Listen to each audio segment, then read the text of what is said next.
अस्सलामुअलैकुम व्यूअर्स, कैसे हैं आप। लास्ट वीडियो के अंदर मैंने आपके साथ ये डिस्कस किया था कि अगर आपने simple F A B A या एम ए किया हुआ है तो किस तरह से आप कोई छोटा मोटा कोर्स करके कोई इंफॉर्मेशन टेक्नोलॉजी का या कोई और टेक्निकल कोर्स करके आप किस तरह से अपनी जॉब के अंदर एक्सेल कर सकते हैं और आप एक बहुत अच्छे कामयाब किस्म के प्रोफेशनल बन सकते हैं। एक्चुअली ये वीडियो सीरीज़ मैंने इसलिए शुरू की है क्योंकि मैंने बहुत सारे लोगों को सोशल मीडिया के ऊपर ये कहते हुए सुना है कि अगर आपने simple F A B A M A किए हुए तो आपने टाइम ज़ाया किया है, आपने 12 14 या 16 साल ज़ाया किए हुए हैं, आपने कुछ नहीं सीखा और वगैरह वगैरह। हालांकि ऐसा नहीं है। अगर आपके पास डिग्री है तो आपके लिए बहुत हेल्पफुल है। आज की इस वीडियो के अंदर मैं आपके साथ ये डिस्कस करूँगा कि अगर आप even simple F A B A या एम ए हैं तो किस तरह से बिज़नेस के अंदर आप इसको यूज़ करते हुए एक कामयाब बिजनेस कर सकते हैं। देखिए, डिग्री आपको 3 तरीक़ों से बिज़नेस के अंदर फ़ायदा दे सकती है, और भी हो सकते हैं, लेकिन जो बेसिकली है वो 3 तरह से आपको ये फ़ायदा दे सकती है। सबसे पहला तो ये है कि आप अपने स्टाफ के ऊपर डिपेंडेंट नहीं होते। मतलब ये नहीं है कि आपको स्टाफ की ज़रूरत ही नहीं पड़ेगी, मतलब ये है कि स्टाफ जो है वो आपको ओवरटेक नहीं कर सकेगा, वो कभी भी आपको धोखा नहीं दे सकेगा, कभी भी आपको डिसीट नहीं कर सकेगा। अ, क्योंकि आप कोई भी छोटा मोटा कोर्स अकाउंट का, एचआर का, परचेजिंग का, प्रोक्योरमेंट का, कोई भी आप छोटा मोटा कोर्स करके उनके ऊपर एक अच्छे तरीके से सुपरविज़न कर सकते हैं। मतलब टोटली आप उनके ऊपर डिपेंडेंट नहीं होते।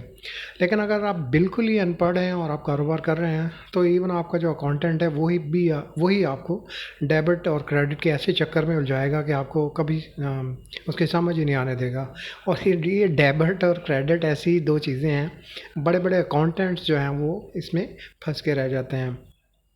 दूसरा फ़ायदा ये होता है कि जो पढ़ा लिखा बिजनेसमैन होता है उसका ये जो डिसीजन मेकिंग होती है, वो जो रिस्क लेता है वो कैलकुलेटेड होते हैं, और उसकी जो तरक्की है वो सस्टेनेबल होती है।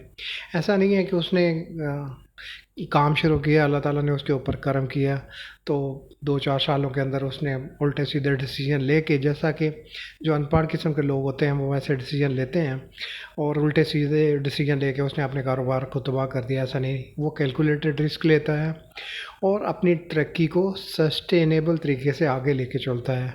मैंने एक सेठ के लिए काम किया था अकाउंटेंट के तौर पर। जब मैं उसके साथ काम कर रहा था तो उसका कोई कंपटीशन में था ही नहीं। मकसद, वैसा काम तो लोग कर रहे थे लेकिन उसके कंपटीशन में उसके मुकाबले का कोई बंदा नहीं था।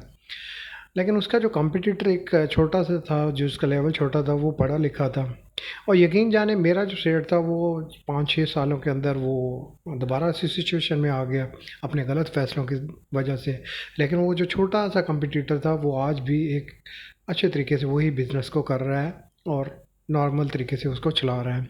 जो तीसरा और अहम फ़ायदा होता है कि एक टाइम आता है कि जो अनपढ़ किस्म का बिज़नेसमैन होता है उसकी एक सोच आती है जहाँ पे लिमिट हो जाती है।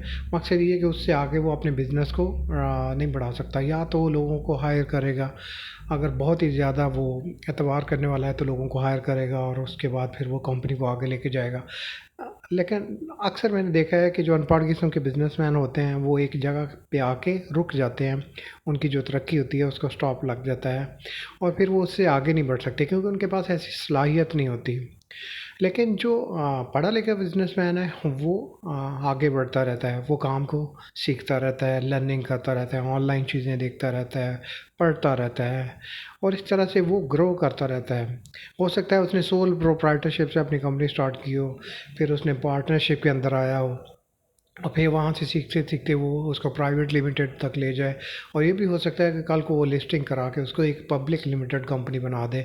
तो इस तरह से उसकी कोई लिमिट नहीं होती, वो कंपनी को आगे से आगे लेके जा सकता है, वो जितनी चाहे तरक्की कर सकता है क्योंकि वो एक पढ़ा लिखा है। वो और भी ज़्यादा मकसद उसमें रिसर्च करके और इसमें कोशिश करके सीख के उसको आगे लेके जा सकता है, जबकि अनपढ़ आदमी जो होता है उसके लिए वो डिफ़िकल्ट होता है एज़ कम्पेयर टू। ऐसा नहीं है कि वो कामयाब नहीं होते, वो भी बहुत ज़्यादा कामयाब हैं। तो दैट इज़ द रीज़न कि आप इसको अ, इस तरह से ले सकते हैं कि जो पढ़े लिखे लोग हैं जो बिज़नेस के अंदर हैं वो बहुत ज़्यादा कामयाब होते हैं और उनकी जो तरक्की है वो सस्टेनेबल होती है और वो अपने स्टाफ के ऊपर ज़्यादातर डिपेंडेंट नहीं होते। होपफुली आपको हमारी ये वीडियो अच्छी लगी होगी।